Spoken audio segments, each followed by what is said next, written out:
patungkol sa usapin sa huwag ka nang bumalik sa mga nakalipas mo kasalanan. Yan. Inshallah, saglit lang nga, i-set up ko lang to yung nakarating ng tripod eh.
Bismillahirrahmanirrahim. Alhamdulillah. Wassalatu wassalamu ala Rasulillah. Wa ala alihi washabihi ajma'in wa man wala wa man tamassaka bis sunnati ila midin wa ba'du. Assalamualaikum warahmatullahi wabarakatuh.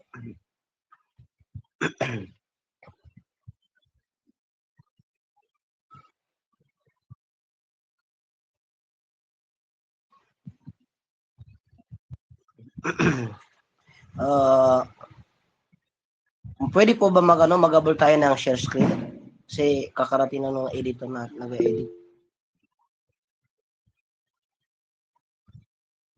Naam po, Ustad. Inshallah, pwede po. Sige, saan niya sasibin? Abdul Basir? Abdul Nasir? Andiyan, sinin ko po Yan. Wait lang po ha. Hintayin ko po kasi loading yung signal ko po. Wait lang po.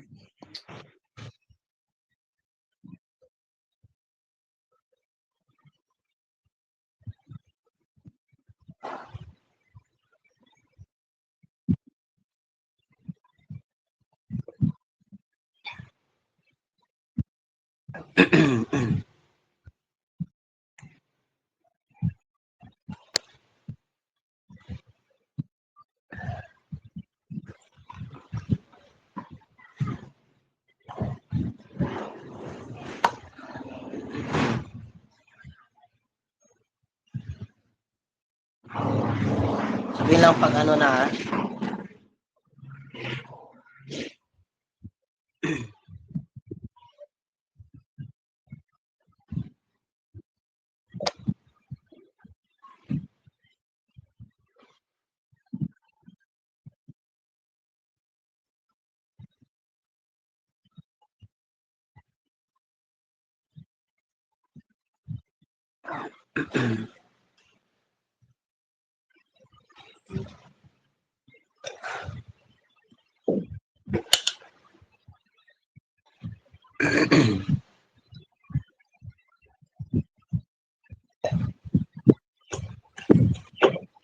Yeah, Ustad. Kung maaari po, pwede nyo i-send ulit. Kasi hindi ata dumating po. Sige.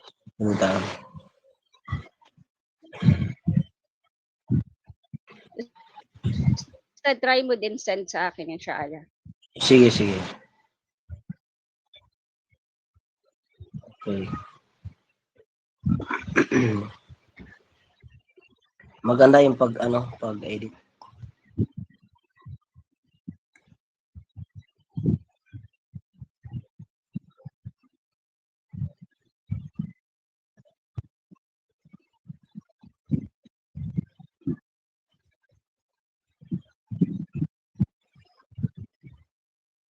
Send ka na.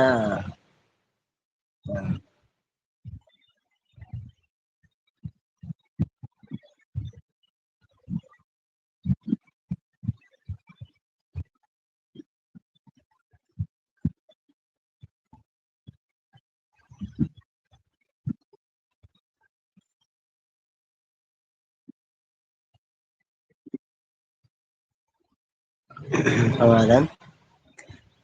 Khadija.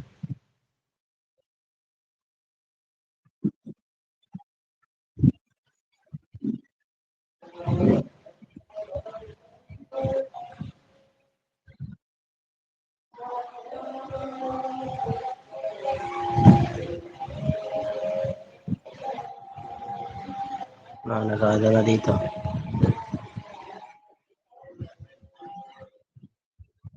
Ayun.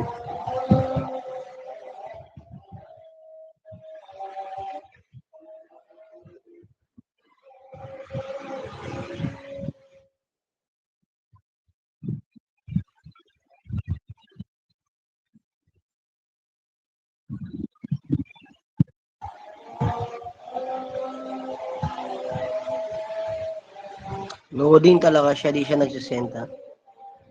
Mukhang di nagsisend. Loading po eh. Sa messenger lang siya.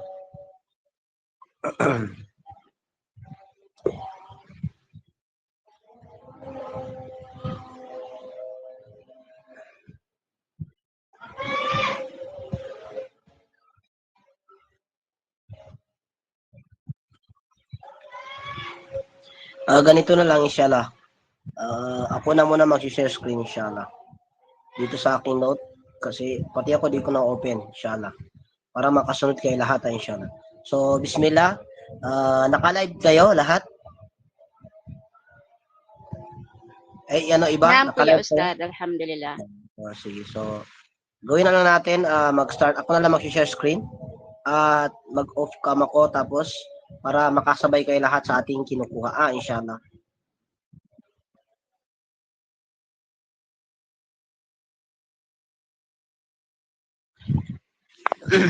Bismillahirrahmanirrahim. Alhamdulillah wassalatu wassalamu ala rasulillah wa ala alihi wa sahbihi ajma'in wa man wala wa man tamassaka bis sunnati ila yaumil wa ba'du. Tinatanong ko lang sa inyo kung nakikita ba ang share screen natin? Inshallah. Nakikita po ba? Wala pa po. Okay na po Ustad. Ustad. Okay, so bismillah. So dahil nakikita, okay.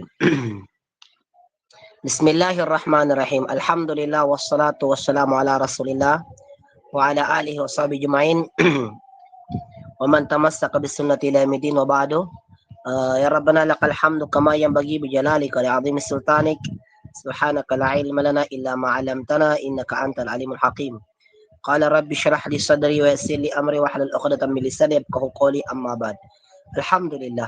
Mga magulang, mga kapatid sa pananampalataya sa Islam, tayo po ay nagtalakay na ngayon sa ating pinapahalagaan na talakayin, insyaAllah. So ngayon mga kapatid sa pananampalataya, ako ay mag-umpisa muna sa talata bago ko ito banggitin, insyaAllah.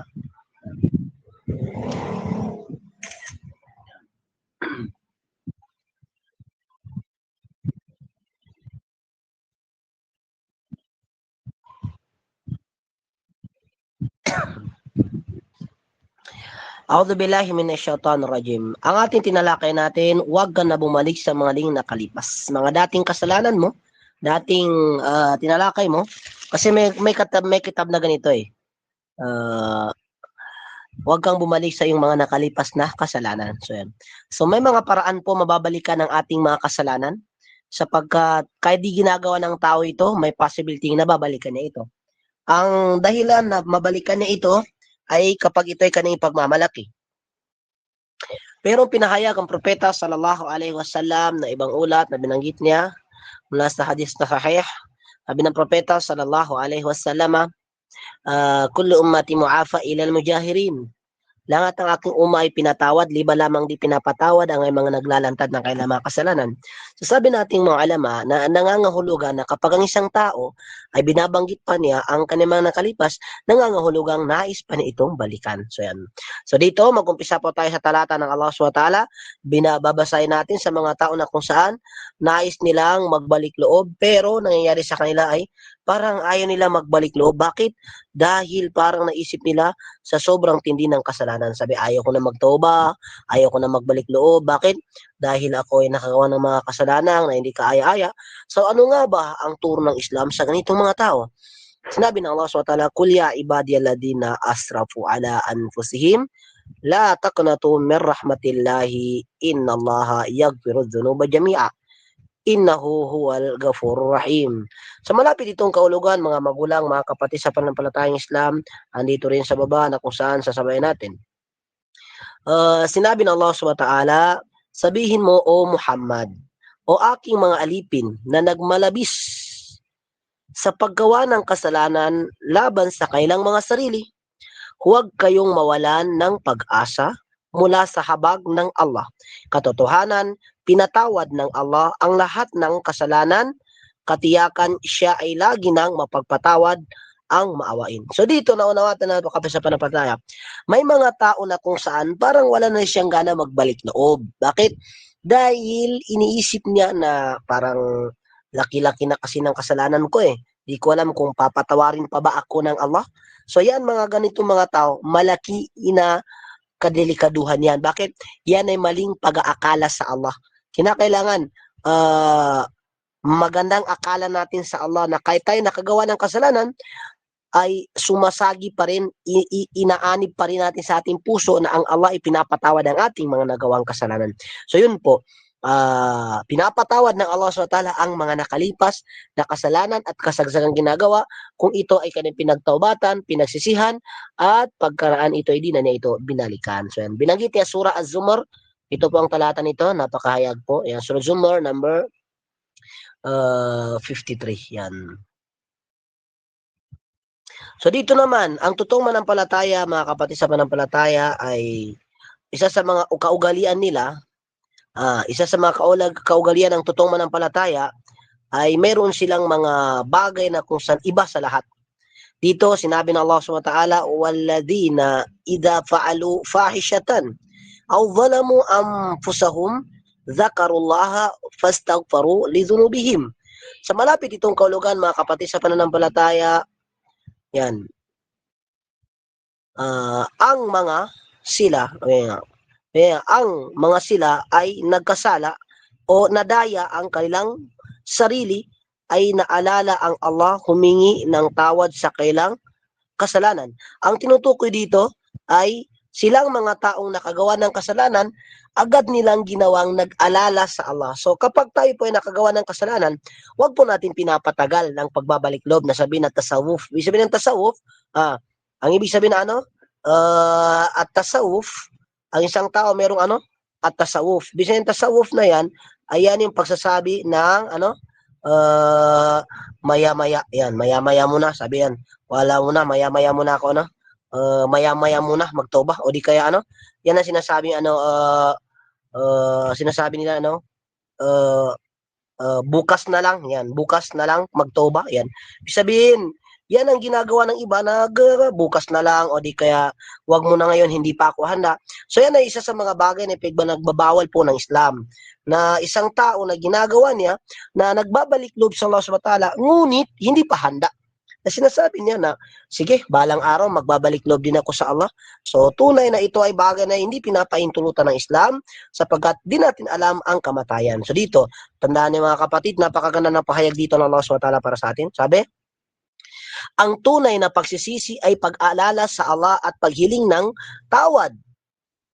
Kasama rito ang hindi pagbabalik sa nakaraang kasalanan. So yan mga kapatid sa panampalataya, napakaliwanag ng pahayag dito ng Allah SWT na ang tunay na pagsisisi sa Allah. Ibig sabihin, ang taong nagsisisi sa Allah SWT ay kinakailangan, hindi na nababalikan ang kanyang mga nagawang mga kasalanan, mga nakalipas. So yan ang totoong tamang pagbabalik loob sa Allah SWT. So dito, iba pa sa mga payo ng propeta sallallahu alaihi wasallam para sa mga tao na kung saan nakagawa ng kasalanan, ano nga bang pinakamainam na gawin nila?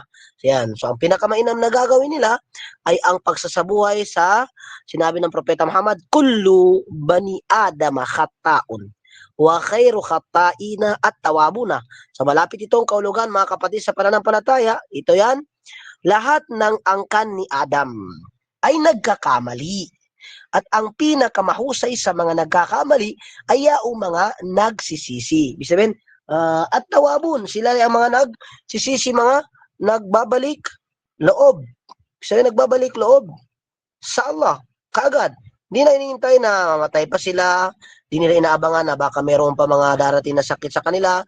Wala, hindi nila inihintay sapagkat iniisip nila ang kamatayan ay mas lalong mapalapit darating ang tao dito. So yan mga kapatid sa pananampalataya. Naway na ipahayag natin na maayos ang ating pagtatalakay hingil dito na ang lahat na angkan ni Adam ay nagkakamali at ang pinakamahusay, pinakamainam sa lahat na nagkakamali ay siya ay nagbabalik loob sa dakilang tagapaglikha. So yan, andito, napakaliwanag na paliwanag, hindi masama ang magkamali. Ibig sabihin, hindi masama magkamali ang tao, basta talaga kang nagsisisi at hindi bumabalik sa parehong kasalanan. Ibig sabihin, hindi yung nakagawa ka ng kasalanan, ay nakabalik ka pa rin.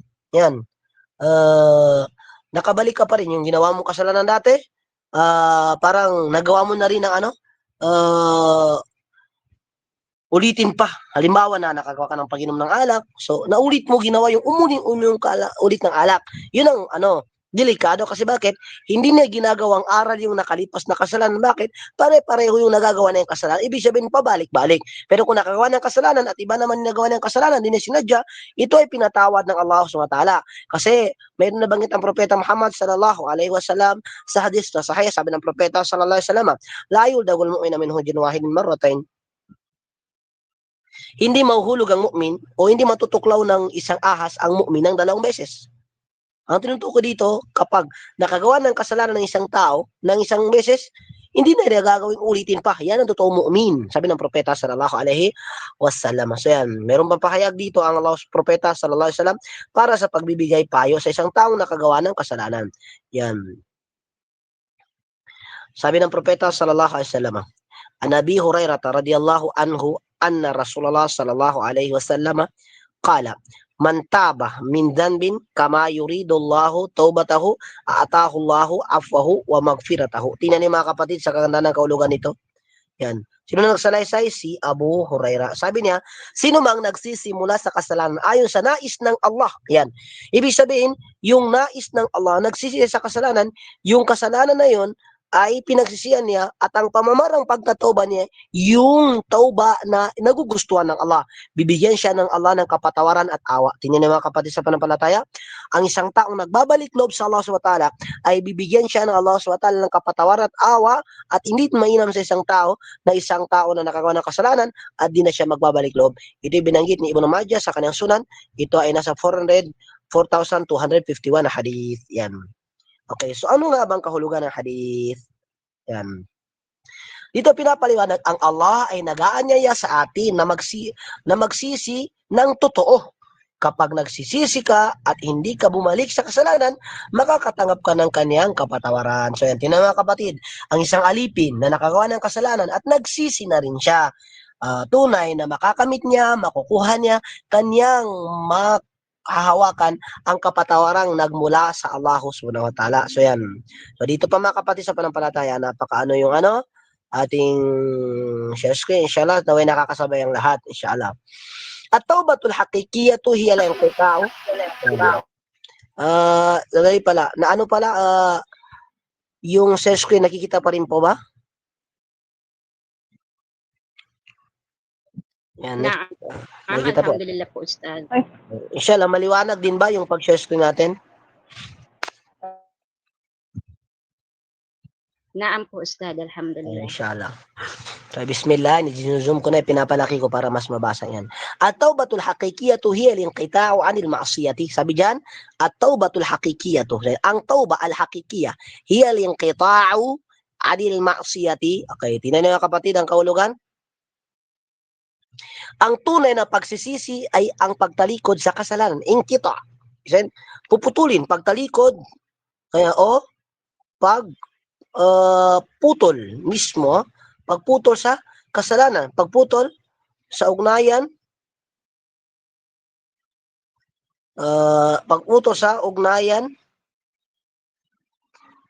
sa kasalanan. Ibig sabihin, ang tunay na pagbabalik loob sa Allah SWT, mga kapatid sa pananampalataya, ay ang puputulin ng tawang ugnayan sa ano? Kasalanan. So, yan mga kapatid sa pananampalataya, ito ay pinapaliwanag ng ating mga alama na ang tunay na nagbabalik loob sa Allah SWT, yung kanyang mga ugnayang mga nagawang kasalanan, ay pinuputol na ito. Yan. Okay. So, dito mga kapatid sa pananampalataya, tingnan ninyo yung mga salaf natin. Meron sila mga payo. Ang ganda ng payo. Tingnan ninyo na maayos. Kana salafu yaquluna anna taubata laysat mujarrada talabil maghfirati. Yan. Bal qata'us silati bil ma'siyati. Tingnan niyo mga kapatid, pinapaunawa natin mga salaf. Sinabi ng mga salaf na una, ibig sabihin ng salaf, mga nauna, mga sumunod sa propeta sallallahu alaihi wasallam. Ang ibig sabihin ng ano salaf? Ayan, mga naunang sumunod sa propeta. Okay. Okay. Maunang sumunod sa propeta. So yan ang ibig sabihin na ano? Sinabi ng mga salaf na ang tauba ay hindi lang paghiling sa kapatawaran, kundi pagputo sa ugnayan sa kasalanan. So yan. Ibig sabihin, nagtatuba ka lang, ya Allah, patawarin mo ako, pero nandiyan pa rin sa bulsa mo yung ginamit mo sa pagsusugal. Ya Allah, patawarin mo ako, ang kasalanan ko nakalipas, pero ang problema, nandiyan din ba pala yung mga listahan ng mga loto sa bulsa mo. Yan. So, hindi yung pwede. Ya Allah, patawarin mo ako na hindi na ako makabalik ng kasalanan. Pero nasa riskuhan ka o di kaya nasa sayawan ka, nasa club ka. Yan. Yan. So, hindi yun. Ang totoong pagbabalik loob sa Allah SWT ay ang paghingi mo ng kapatawaran, pagkaraan mo magbalik sa Allah SWT ay puputulin mo na yung ugnayan na yun kahit ano. Yan. May mga gawain pa, may mga dating mga nakalipas, mga nakauna mga ugnayan na may mga kasulatan, mga nagpapadala ng sulat, mga bawal na mga tunog ng sulat, o di kaya sa panahon na nagsisave ng mga bawal, mga haram. Ya Allah, iiwasan mo ako na mailayo ako sa pakikinig ng haram. Yan, okay, nagdua ka. Pero nandiyan pa rin yung paborito mong team song. Paano yan? Paano ka makapagtoba? Yun, ya Allah, patawarin mo ako na hindi na ako manonood ng haram. Pero nandiyan, dinownload mo, sinave mo. Paano yan? So, ibig sabihin, hindi nakukuha yung kakompletuhan ng pagbabalik loob sa Allah SWT. O tingnan niyo mga kapatid, sinabi ng mga salaf na ang toba ay hindi paghiling ng kapatawaran lamang, kundi pagputol ng ugnayan sa kasalanan. So yan. Lahat ng wasila, fi kulli wasilatin li a'mali dhunub, wala budda an taqta'aha. Yan. Sa lahat ng mga koneksyon ng paggawa ng kasalanan, putulin mo na yan. Dahil hindi ka talaga makapagbalik loob sa Allah subhanahu wa ta'ala. So yan. Tinado yung mga kapatid sa pananampalataya, isa sa mga magiting na sahaba na kinilala natin na matapang, na napakahusay, napakatindi ng tapang hanggang sa jahar al-islamu bilisanihi. Lumaganap ang Islam dahil sa kanyang dila, wa quwwatihi wa sujaatihi, sa kanyang lakas at ang kanyang tapang. Sino yun? Si Omar bin al-Khattab radhiyallahu an. Kanyang sinabi dito, Qaulu Umar. Sabi diyan, Qaulu Umar bin al-Khattab radhiyallahu anhu. At-taibu min adh-dhanbi man la man taba wa taraka adh-dhanba wa lam yarja' ilayhi. Di na mga kapatid, pinapaunawa dito ni Umar al-Khattab radhiyallahu. Sabi dito, ang tunay na nagsisisi ay nagsisisi sa kasalanan at hindi na bumabalik dito. Yan. Ibig sabihin, yung nakagawa ng kasalanan, paggawa na gumawa ng kasalanan, ay magtoba ka. Opo, nagtotoba ako di ko kasi sinadya eh. Pangiti-ngiti, kapag ngumiti, yan niya umiyak, ibig sabihin, hindi yan totoo nagtotoba. Yan, kaya din natin sabihin, okay, pasensya na, nagtotoba na po ako. Pero pangiti-ngiti pa siya, na para bagang wala kang nakitang galaw sa kanya. At meron mga taong na nakabigkas ng kasalanan, tapos, oy, magtauba ka. Ay, sorry ka sinadya. Pangiti-ngiti. Hindi yung tauba mga kapatid. May ganun parang biro na rin sa kanyang pagtatauba. Ay, astagfirullah. Subhana, wala yun. Hindi yung normal na tauba. Yun.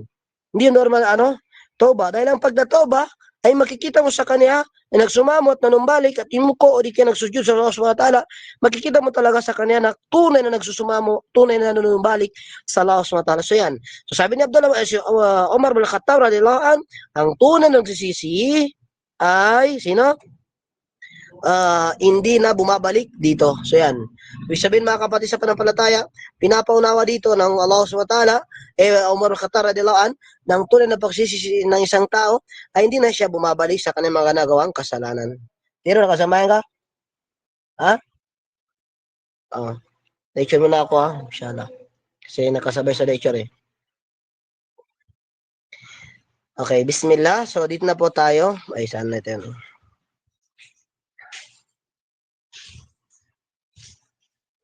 Okay, may yadhkuru min ma'siyatahu sabiqata bistimrari ka annahu yaftahu babal audati ilayha. Sabi dito, ibig sabihin mga kapatid, kung patuloy, sabi dito, koneksyon ng kanyang salita, sabi diyan, kung patuloy mong iniisip ang nakaraang kasalanan para mo ring binubuksan ang pintuan ng pabalik dito. Yan. Halimbawa, siya ay gumawa ng haram. Okay, nagsisi siya. Okay. Pero abang nakaiga, ini-imagine niya na sana ganito, ganyan. Hindi siya mapaluha. Di na maisip na kasalanan yun. Yung parang maisip pa niya na kung di ko lang ginawa yung ganito, ganyan, kaya tunay na ganito pa rin ako. So yan. Meron ako nakita bago lang, munta ako ng Antipolo. Subhanallah. Dahullahu wa yaghfiruhu. Inshallah wa yadkhulu jannah. Sabi dito, sabi niya, ako dati, alhamdulillah, di pa kasi niya alam na bawal pa banggitin ng kasalanan. So di ako nagsasalita kunwari di ako syempre, di tayo kapag makapunta tayo ng lugar, hindi ibig sabihin pakilala ka ng ustad ka agad, maalam ka agad, may kaalaman na may galing, ganun. So di tayo nagpapakilala na mayroon akong alam na isang hadith sa usapin na sinasabi niya. So, sabi niya, grabe ako dati, may peryahan ako, na kapag ang isang linggo, kapag di ko makuha ng ganitong budget, ay pinapalitan ko ang tao ko. Hindi ko siya pinapapasok ulit. Kasi bakit? May target, meron akong plano itong kukunin ko. So, pero ngayon nakita ko ng Islam, merong nagpa-Muslim sa akin na tinatawag na Uthaymin Pagayaw. Yung Sheikh sa una, sabi ko, kilala ko yung sinasabi ng Sheikh kasi taga-Pagadian yan. So, yun sabi niya sa akin. So, doon ako nag-Muslim, sabi niya. Pero nung nag-aral ako ng Islam, alhamdulillah, di pa niya kasi alam ang hadith na ito na bawal magbanggit ng kasalanan ng mga nakalipas. So, di ako nagsasalita, pinagbabanggit niya lahat ng mga kasalanan ng mga nakalipas niya. Sinabi niya doon na alhamdulillah, inalis ng Allah sa aking puso ang pagkaayaw ko, ang mga pag-iisip ko sa mga nakalipas na kayamanang nawala sa akin. Kasi bakit? Isang araw daw, sobra 1,000,000 na nakukuha niya kasi napakalawak ng peryahan niya. Isang araw daw, 1,000,000 na nakukuha niya. At halos ang dami kong asawa, palipat-lipat ako, di ako kumakain ng mga kahit anong pagkain. Liban lamang na ito'y umaabot ng isang kain, 1,000. So, ngayon nakikita ko siya na parang kahit kimo niya ay marang punit-punit na rin. Nakikita ko parang damit niya ay parang di maayos. Kasi bakit? Yung pala hindi tinitingnan sa Islam ang mukha ng tao, bagkus ang puso. So yan. Mashallah, sabi ko ganito. Pero bro, babanggitin ko siyang hadith ha. Yung mga nakalipas na yan, huwag mo nang babanggitin. Sapagkat iso sinabi ng propeta. So sabi niya, sumusumpa ko sa Allah, di ko na ito babanggitin kailanman. At di na ako magpapakilala kung ano ako dati. So inshallah naway maayos yung kanyang pagsagot doon. Nagbalik Islam siya doon sa Antipolo, alhamdulillah. So dito na tayo mga kapatid sa pananampalataya. Sabi dito, wag na natin binabanggit. Ayan. Wag na natin inaalala, ini-imagine ang mga nakalipas na kasalanan. Pero kung sumagi sa isip natin, di natin sinasadya, mag-istigfar tayo, astagfirullah, ba't naisip ko pa to? So yung pag-istigfar mo, pag-isip mo na tagsisi ka doon, binura ng Allah SWT ang kasalanan mo doon, at mayroon ka pang ibang mga kasalanan, dahil sa pagsisi mo sa nagawang kasalanan, yung nagawa mong kasalanan na iba ay nadadamay. Tandaan, nadadamay. Napakainam ng pagbabalik loob sa mga Allah SWT mga kapatid. Yan. So dito na po tayo sa sunod. Ito, hindi na siya nakukuha. Okay, yan.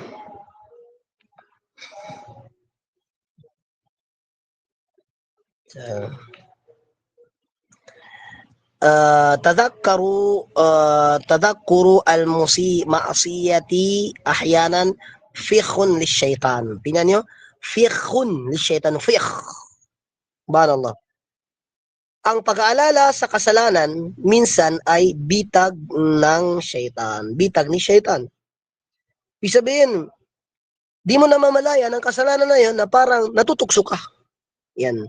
Parang gusto mong balikan. Bakit? Yung pala paunti-unti nang bumibitag si syaitan. Yan mga kapatid sa pananampalataya. Kaulul Hasan. Sandali ah. Mukhang bago to. Okay. So natin mga kapatid sa pananampalataya. Napakaganda. Yung gusto mag-amay din ng ganito. So pwede mong screenshot. May din mo na lang. Yan.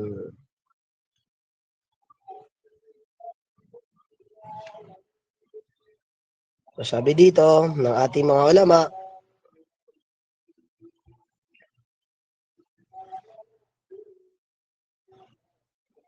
ang ganda ng paalala dito, mashallah. Sabi diyan, tadhakkurul ma'siyati ahyanan fiqhun ni syaitan. Ang pag-alala sa kasalanan minsan ay bitag ni syaitan. So, ibig sabihin, kung may kasalanan tayo nakalipas na nagawa, ito ay iwasan na sapagkat maaring tayo ay matukso at matangay tayo sa bitag ng syaitan. Sabi dito, kaulu, sandali ah. Kaulu al-Hasan al-Basri rahimahullahu ta'ala. Al-mu'minu yadhnubu thumma yatubu wa yansa wal munafiqu yadhnubu thumma yadhkuru. Tingnan niyo mga kapatid. Subhanallah, napakaganda ng paag dito eh. Ang mga mananampalataya ay nagkakasala, pagkatapos ay nagsisisi at nakakalimot. Yan. Ibig sabihin mga kapatid, ang mananampalataya, kapag siya ay nagkakasala, ay kapag siya ay nakagawa ng kasalanan, at kumabalikan na yung kasalanan niya yun, ay ibig sabihin nakalimutan niya yun, hindi na sinadya. Ang mga mapagkunwari, mga munafik, ay nagkakasala at patuloy na inaalala ito. Ang mga munafik, abang sila nagkakasala, nanumba rin sa kailang mga kaisipan na naalala na kasalanan ito. Yan. Napakaganda rin ng pwede dito ni Al-Hasan al-Basri. Ang mga manampalataya, totoo manampalataya, tulad mu'min, ay nagkakasala. Pagkatapos ay nagsisisi at nakakalimot. Ibig sabihin, ang mu'min, kung makagawa man siya ulit ng kasalanan, nangangahulugan, nakalimot yan. Hindi na sinadya, nakalimot yan kapatid. Ang mga mapagkunwari ay nagkakasala. Ang mga mapagkunwari, mga munafik, ay nagkakasala yan sila. At patuloy na inaalala nito. Ibig sabihin, ang mga munafik, habang sila ay nagkakasala, o gumagawa ng kasalanan, patuloy pa rin iniisip na kasalanan nito. Yan ang mga katangian ng mga munafik, mga kapatid sa pananampalataya. Medyo may pagkahaba pa, pero pasensya na inshallah. At least lang, kasi kaalaman to eh. Manonood tayo ng mga pelikula, eh, mahaba yun ang panonood. So, dito, Islam, inshallah, sana hindi tayo, kasawa. Laisa kullu dhikrin lidhanbi mufidun. Ahyanan yawaswisu syaitanu liyadha'ifa qalbaka wa yu'idaka ila dhanb. Tingnan nyo, hindi lahat ng pag-alala sa kasalanan ay mabuti minsan. Minsan ginagamit ito ni syaitan upang pahinain ang puso at ibalik ka sa kasalanan. Tingnan nyo mga kapatid, dito pinapaalala dito ng Allah SWT na may mga taong nagbibigay halimbawa na kasi ako, dating nagawa ko yan na kasalanan. So, hindi ko na binabalikan. May ganun mga nag-halimbawa. So, hindi lahat ng ganun na halimbawa ay makakapagbigay aral para sa atin. Bagkus, baka ito ay magiging tulay ng syaitan nang sa ganun mabalikan ang paggawang kasalanan. Yan, mga kapatid sa pananampalataya. So, yan. So, dito pa. La tahdim rahmatallahi bil ya'si. Sabi diyan mga kapatid sa pananampalataya, huwag sirain ang awa ng Allah sa pamamagitan ng kawalan ng pag-asa. May mga taong wala ng awa, totoo. Ayaw na magtauba. Bakit? Iniisip niya na baka hindi ako papatawarin ng Allah. Subhanallah. Huwag sirahin mga kapatid. La tahdim. Huwag mo sirahin. Huwag mo mawala ng pag-asa ng iyong sarili. Huwag mong isipin sa Allah na hindi ka pinapatawad sa mga ginawang kasalanan sapagkat ito ay kabilang sa mga pinagbabawal na matindi. Yan. Dito pa mga kapatid sa pananampalataya, nabura. So, dito tayo.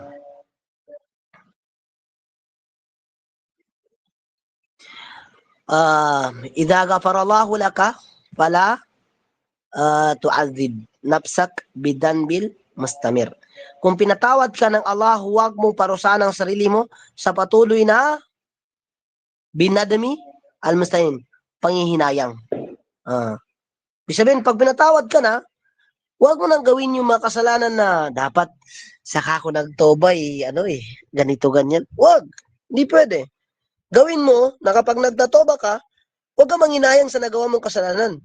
Kung di lang sana ako nag-Muslim ngayon, siguro mayaman na ako ngayon. Kasi business ko, mga tindaang mga hayop na mga haram mga iniinom na alak.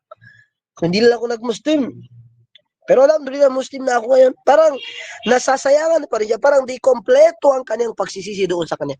Mga nagawang kasalanan, parang iniisip pa rin niya na sabi, parang naisip niya na kung di lang ako nagtoba, siguro mayaman na ako. Pero okay na to, alhamdulillah, at least nakapagtoba ko. Parang choice lang yung pagtatoba niya. Parang napili lang, parang sarili lang amang. So yan. So dito pa. Paano mga salaf? As-salafu yarkizuna ala al-mustaqbali la ala al-maadi. Ala al-maadi. Ang mga salaf, alam natin ng mga salaf, mga nauna, mga sumunod sa propeta. Ang mga salaf ay nakatuon sa inaharap, hindi ang nakaraan. Ibig sabihin ng tunay ng mga salaf, iniisip nila na itong bagay na ito, kapag ito yung gagawin ko, magkakasala ako. Yun ang iniisip niya. Hindi nila iniisip ang mga nakalipas na kasalanan ay di nila ito mabalikan. Wala yon. Iniiwan nila sapagkat alam nila ito isa kabilang sa mga hindi pinahintulutan ng Islam. So yan. Qala Sufyan rahimahullahu ta'ala, isa sa mga magagana qawlu as-Sufyan al-Thawri rahimahullah, al-hakim al-haqiqi la yabki ala ma fata bal yahzaru lima huwa atin. Ang tunay na matalino ay hindi umiyak sa nakaraan, kundi nag-iingat para sa darating. Yan. Ibig sabihin, may mga tao na maisip nila yung mga nakasalanan, mga bagay na ito ay naisip nila na kasalanan, pero hindi pa yun ang tunay. Bagkus, ang tunay na pagbabalik loob sa Allah, hindi lang yung mga nakalipas ang kailang mga iniiwasan, iniingatang mabalikan, bagkus iniingatan nila na mayroong panibagong kasalanang magawa. Yan ang totoong mga salaf. Yan. Sabi dito, al-Islamu dinu qiyamin walaysa tamassukun bil khatay. Ang Islam ay reliyon ng pagkilos at pagbangon, hindi ng pagkakamali sa nakaraan. Yan, ibig sabihin, kumilos, bumangon, magtayo, hindi yung wala ng pag-asa, bumangon sa sarili. May ganyan ayoko nang bumangon. Magmula na ganitong naging nahihirap na ako, parang wala na akong ganang bumangon sa buhay. Ala, nagugot pa. Tunay na ito hindi mainam sa isang tao na parang ayaw ko nang bumangon muli. Yan. Ayaw ko nang tumayo. Wala. Ayaw ko nang magmahal pa muli ng mga nakalipas na ako'y nakaramdam naman ng paghihirap. So yan, may ganyang mga tao na parang wala na silang pag-asang tumayo sa mga inaharap nila. So yan. So dito pa. Nasayhu amaliyatun minas salafi li adamil audati ilal maksiyah. Praktikal na payo ng mga salaf para hindi bumalik sa kasalanan. Ejtanib asbabal maksiyah. Iwasan ang mga sanhinang kasalanan. Sabi dito, iwasan ang mga sanhinang kasalanan. Sunod, adhanbu yabda'u binadratin aw kalimatin aw khutwatin. Ang kasalanan na nagsisimula sa isang tingin, salita o hakbang. Kaya ingatan ng mga ating mga salita at ating mga hakbang. So, yan. Sunod, ibutaid anil amakin wal ashkhas wal mawaqifil murtabita bil ma'siyah. Iwasan ng mga lugar, tao o sitwasyon na kaugnay ng kasalanan. Mga lugar kung saan ka nakagawa ng kasalanan, may ganitong tao na kinikilala siya sa lugar, napakaambog niya, napakapagmalaki niya, kinikilala siya. Doon ang pamilya niya, kaya siya nagmamalaki. So dabi dito, umalis ka doon sa lugar na yun. Wal askas at sa mga tao, mga angka na mga ganito ganyan, mga pamilya, kung nakagawa ka lang ng kasalanan dahil sa grupo na yun, mga tao na yun, umalis ka doon. Sapagkat hindi yun ikakabuti ng iyong sarili. Wal muwafiq o ikaugnay ng kasalanan al-mutawida bi ma'siyah. O di kaya, mga connection ng mga kasalanan, kung meron ka pa doon mga kaibigan, kasamaan, mga kakilala, umalis ka doon. So, sabi dito, istabdil. Istabdil ma'asiyata bil amali salih. Palitan ang kasalanan ng mabuting gawa. Yan. Kapag may kasalanan ka, yung mga maisip mo na nagawa mong kasalanan, gawin mo na lang na palitan yon. Na kung hindi ka tinatamad sa pagbabasketball na may pustahan, dahil tinatamad sa pag-ride na haram na pinupuntaan, hindi ka tinatamad sa pagpupuyat na haram, hindi ka tinatamad sa paglalakad na pinagbabawal. Kung hindi ka tinatamad doon dati, isipin mo, gawin mong halimbawa yun sa sarili mo na kung hindi ako tinatamad sa mga nagawang kasalanan, bakit ako tinatamad sa ibada? Gawin mo yung halimbawa. So, kung hindi mo pupunuin ang puso mo ng kabutihan, pupunuin mo ito ng kasamaan. Ibig sabihin, Qaulu Ibnul Qayyim rahimahullah, idza lam tamla qalbak bil khair, mala'ahu Allah syar. Kung hindi mo pupunuin ang puso mo ng kabutihan, pupunuin ito ng kasamaan. Tingnan niyo mga kapatid, ang isang tao na kapag ang kanyang puso ay hindi niya pupunuin ng kabutihan, kagandang asal, magandang layunin para sa Allah, mga mabuting gawain, magandang mga pamamaraan, kapag di na ito pupunuin ng ganito, ang malalagay dito ay kasalanan lamang. Ito pa, medyo pagkahaba. Isgal qalbaka bil ibadati az-zikri talab al-ilmi wa murafaqati salihin. Palitan ang oras at puso ng pagsamba, zikr, pag-alala ng kaalaman at mabubuting kasama. So yan. So tingin ko may pagkahaba pa po eh. So inshallah punta na tayo sa dulo. Dito na tayo. Dito na tayo. May aral dito Ano ang kondisyon ng taubah? Ustad, nagbabanggit tayo sa taubah. Ano nga bang kondisyon?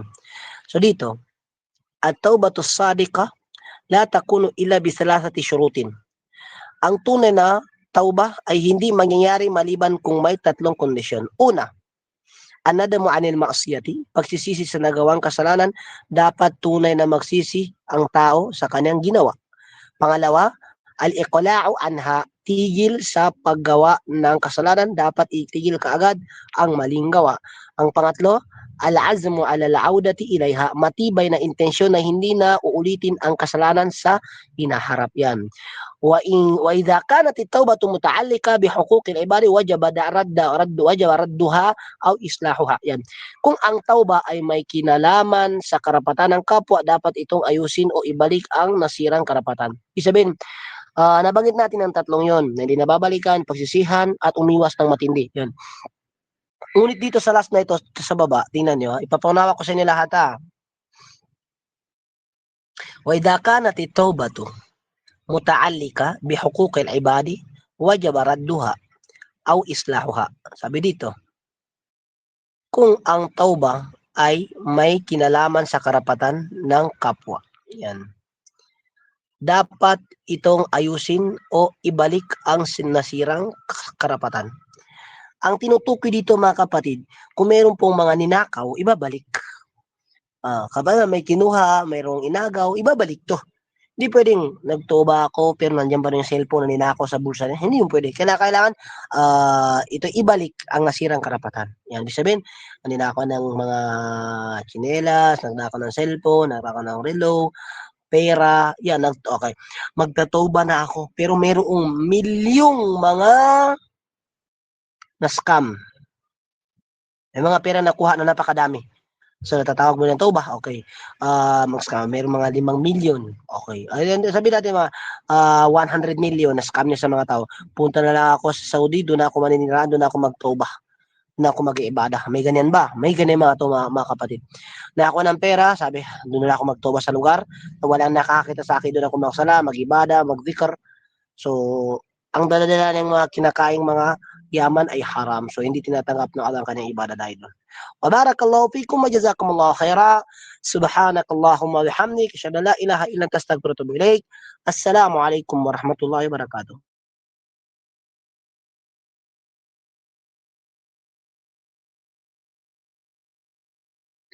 Waalaikumsalam warahmatullahi wabarakatuh po Ustaz. Alhamdulillah. Jazakallahu khairan wa barakallahu fiki Ustaz sa napakalinaw at napakagandang aral na inyong ibinahagi sa amin ngayon sa mga paalala at mensahe na aming napulutan at napagkunan ng aral at kaalaman na siyang makakatulong sa aming pananampalataya sa Allah subhanahu wa ta'ala at mapapakinabangan namin dunya wal akhirah. Gantimpalaan nawa ka ni Allah ya Ustad